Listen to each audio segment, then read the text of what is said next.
Extra class में chapter Modi के उस प्रण का जिसने कईयों के प्राण सुखा दिए हैं बॉस। मोदी विरोधी ऐसे छाती पीट रहे हैं मानो कयामत ही आने वाली है। पहले वक्फ कानून संशोधन बिल, फिर one nation one election bill. यानी पीएम मोदी ने बताया और जता दिया है कि ना ही उनके इरादे कमजोर पड़े हैं, ना संकल्प, और जो बड़े मुद्दे हैं वो तो मोदी निपटा के ही मानेंगे, जिसको जो करना है करे भाई।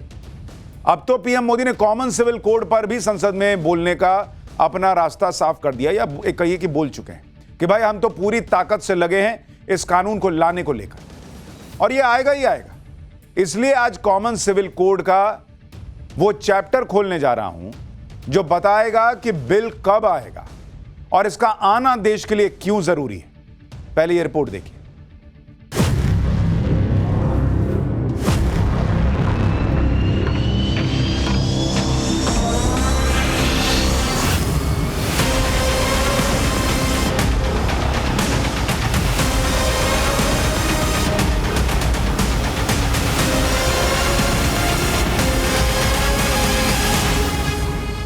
कोर्ट ने भी कई बार कहा है कि देश में यूनिफॉर्म सिविल कोड जल्द से जल्द लाना चाहिए। हम पूरी ताकत से लगे हुए हैं सेक्युलर सिविल कोड।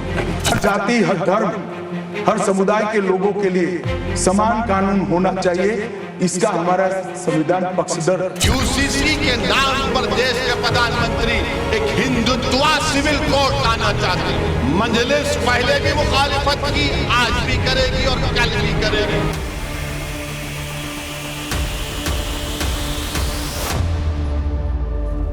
भारत तो कह रहा है कि साहब भारत के अंदर अल्पसंख्यक और बहुसंख्यक का भेद समाप्त होना चाहिए, सब लोगों पे एक समान कानून लागू होना चाहिए। बताइए क्या महफूज है मुसलमानों का? आप मजहब महफूज है मुसलमानों का?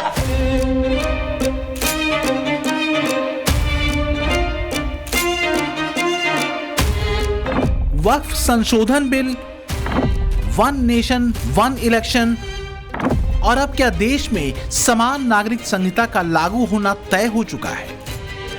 पिछले दिनों लोकसभा में संविधान पर चर्चा के दौरान पीएम मोदी ने यूसीसी पर अपना रुख और रास्ता बता दिया। समान नागरिक संहिता, यूनिफॉर्म सिविल कोड, ये जता दिया कि समान नागरिक संहिता को लेकर सरकार पूरी ताकत से जुटी हुई है और अब तो बस इसे लागू करने भर की देर है।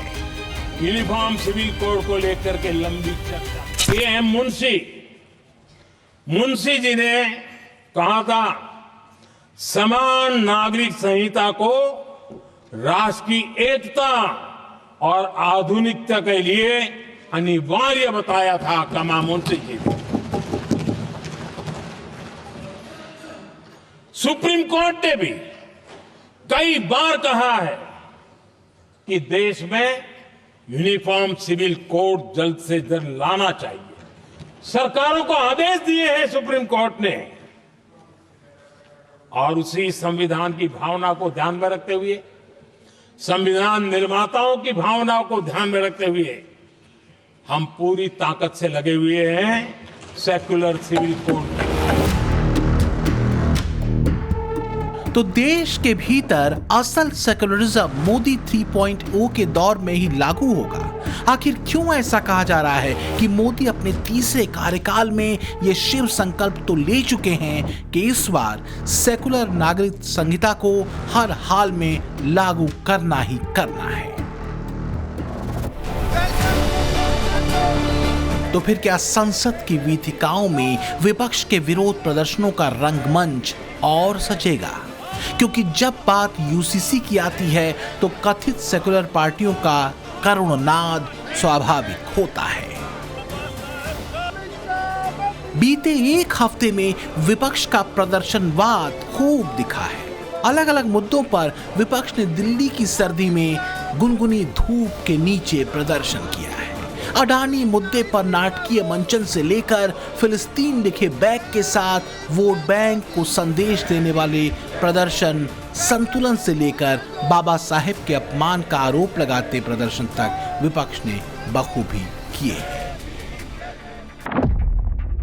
तो क्या पीएम मोदी ने देश में यूसीसी लागू करने का मन पूरी तरह बना लिया है? सवाल यह भी है कि यूसीसी पर मुसलमानों को भड़काने वाला नैरेटिव कौन चला रहा है? इन सब सवालों के बीच ये तय दिख रहा है कि अगर मोदी ने संकल्प ले लिया है तो वो सिद्ध होना तय है।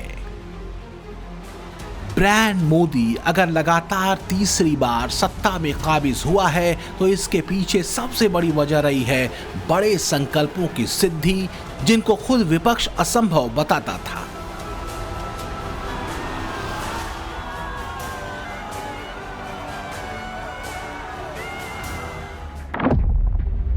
फिर चाहे वो जम्मू कश्मीर से धारा 370 खत्म करने का ऐतिहासिक कदम रहा हो, अयोध्या में श्री राम जन्मभूमि पर भव्य राम मंदिर का निर्माण हो, जिसे वोट बैंक के तुष्टीकरण में इम्पॉसिबल बताया जाता था, नागरिकता संशोधन कानून हो, जीएसटी को लागू करना हो, 3 तलाक पर कानून बनाना हो, या फिर नोटबंदी का कड़ा फैसला, मोदी ने जो संकल्प लिया वो पूरा किया।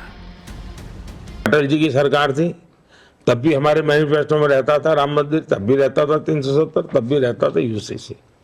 मोदी की सरकार है, अब जो काम हो गया वो नहीं रहता है, जो बाकी होगा वो रहता है। यूसीसी का मुद्दा आज का मुद्दा नहीं है बॉस। 1967 के लोकसभा चुनाव में भारतीय जनसंघ ने यूनिफॉर्म सिविल कोड लागू करने का वादा पहली बार देश से किया था। फिर जब 1980 में बीजेपी बनी तो उसने इसे अपना मुख्य मुद्दा बनाया। 1991 के लोकसभा चुनावों के दौरान 3 मुद्दे थे जिनको देखते ही कोई भी कहता था कि बॉस इनका पूरा होना तो नेक्स्ट टू इम्पॉसिबल है, ये कहां से होगा। इन 3 मुद्दों में एक यूसीसी भी था।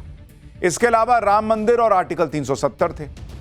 तब कांग्रेस और समाजवादी पार्टी जैसे दल ये कहते फिरते थे कि बीजेपी जानती है कि वो तो कभी सरकार में आएगी नहीं, तो जो बोलना है बोल रही है, उसको पता है असंभव मुद्दे हैं, इसको घोषणा पत्र में डाल दो, सरकार में आना ही नहीं है तो पूरा भी नहीं करना पड़ेगा।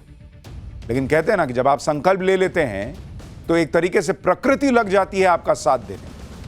लगता है बीजेपी के साथ वही हुआ। राम मंदिर बनना था, बना।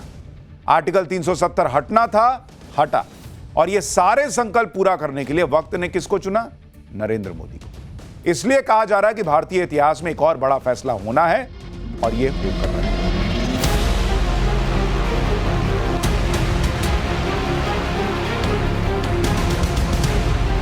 प्रजा सुखे सुखम राजः प्रजानां च हिते हितम ना आत्म प्रियम प्रियम राजः प्रजानां तु प्रियम प्रियम।